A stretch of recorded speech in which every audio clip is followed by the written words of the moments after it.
او قبر آواز کئی چی رازی مالنی کی روڑا دل ترنائی روڑا زدتی رو کوریم مال رنائی روڑا زدتی رو کوریم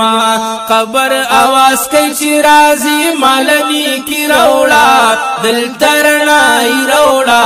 زدتی رو کوریم مال رنائی روڑا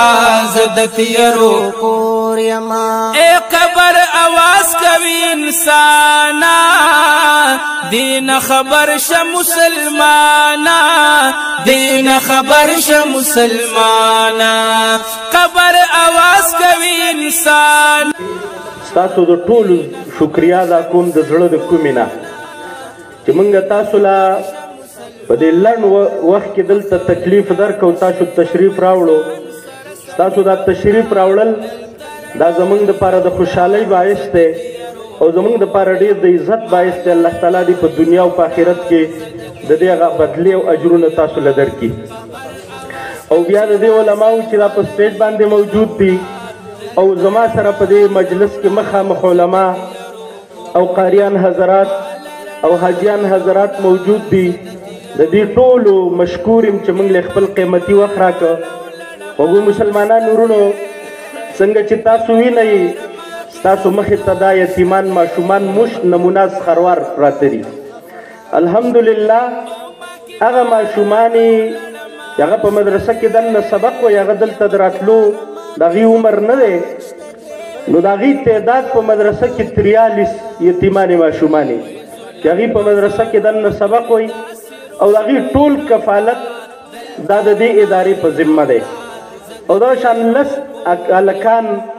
چې د هغې ټول کفالت الحمدلله دا د دې ادارې په ذمه دی تعلیمي چې څومره کفالت دی د هغې او سره د خرج خوراک هر څه دا د الله فضل دی د الله مهرباني ده او دا چې زما سره دا کم ملګري او دا کم ټیم دی دا د هغوی د اخلاص نتیجه ده خو مسلمانانو ورونو د نن نه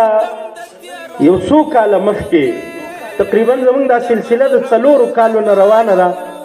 خو بهرحال موږ هغه ټول اخراجات د خپل ادارې د طرفه هغه برداشت کوله او په هغې کې د دې یتیمانو کفالت کېده دا اوس یو څو میاشتې مخکې د کافل الیتیم ټرسټ هغه انتظام هغه م روان کړی دی موږ ته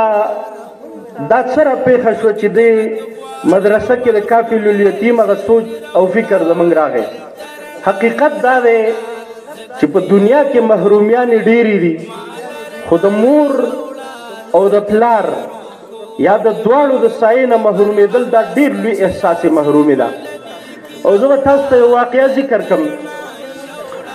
دا مخامخ د هلکان چې ناست دي زه په دې چمن کې ناست وم روژه وه د قرآن تفسیر شروع ما مطالعه کوله زما خواته یو وړوکی طالب علم چې په مشکله راغه 8 کاله عمر و هغه زما خواته ولاړو ما چې وکتل دا ګریوانې شلېدلی و اختر ته یو څو ورځې پاتې وي ما ترې تپوس وکړم ما یې بچیا ستا پلار څه کار کوي زما خیال دا و چې که دی چې غریب وي نو چې زه له د کپړو بندوبست وکړم نو بیا ما مطالعه کوله یو 2 منټه پس چې ما وکتل د ما له څه جواب رانه کړ چې ما هغه ته 2 منټه پس وکتل د هغه دا اوښکې په دې زنه باندې ښکته بهېدلې او په دې ګریوان وڅڅېدلې حقیقت دا هغه صادق صاحب ویلي ویل زه د احساس لیونی ما درته کتلی نه شو زما دا جرت ونه شه چې د ده نه زه دوباره تپوس وکړم چې ستا پلار وفات دی او ته یتیم او بیا د یو غټ طالب علم نه مې وروسته تپوس وکړه هغه ما ته دا یتیم دی دغه وخت نه ما دا تهیه وکړه چې انشاءالله العزیز په دې خپله زندګۍ کې که زموږ نه څه کار کېدلی شي نو هغه به د دې طالب علمانو سره سره د یتیمانو د کفالت وي دویم یو واقعه زه تذکره کوم یو طالب علم راغی ما ته بار یوه زنانه ده او هغه ستا سره میلاوېدل غواړي ما ورته وایي د بناتو مدرسې ته یې ولیږئ هغه باجیانې به ما ته خبره وکړي چې څه وایي هغه بیا راغی وایي چې یاره ستاسو سره میلاوېدل غواړي زه چې بار ور ووتم هغه په بولقه کې ناسته ده بلکل ګوره بولقه کې ما ورته سلام وکړه ما وی ترور څه خدمت دی بس هغه ما ته څه جواب رانه کړ خو 1 منټ پس ما محسوسه کړه چې د هغې دا بدن داسې بوږنېږي او هغه جاړي او د ژړا هغه انداز ما واورېده. ما ورته وویل ترور که زما په سر د کار کېږي نو زما سر ستا نه قربان دی، خبر راته کوه، زه درته د سړک په غاړه ولاړ یم او ته جاړې، خلک به څه وایي؟ هغې ما ته وویل په دې مدرسه کې زما یوه لور ده او هغه ستاسو په کفالت کې ده او ټوله خرچه د مدرسې په ذمه ده. بله لور مې د یوې هفتې نه مسلسل جاړي چې ما هم دې مدرسې له بوځه. وی زه په خوله دا خبره نشم کولی چې زه تاسو ته ووایم چې زما د دې بلې لور خرچم تاسو برداشت کوئ. ما وی ترور دا پیسې واله او سبا د هغه لور راولو، انشاءالله الله به بندوبست کوي او دلته به د هغې هغه ټول انتظام کېږي. او حقیقت دا دی چې ډېر لوی احساس محرومي، یعنې زموږ سره دلته یو ماشوم و د دې پورې غاړه علاقې او پلار یې په د ټرک کلینډر و د بل ټرک سره هغه دغه کاوه او هغه چې کوم دی نو دا ټرک سره ولګېد او هغه وفات شو. ماشوم د دې پلار د وفات نه مخکې وړوکی و، هغه به ما ورته ویل دلته ته بچیا ما یې کاټۍ واړوه، ډېر تکړه لک و، د دې ځای نه به یې منډه کړه په هغه برنډه کې به یو څو کاټۍ واړولې.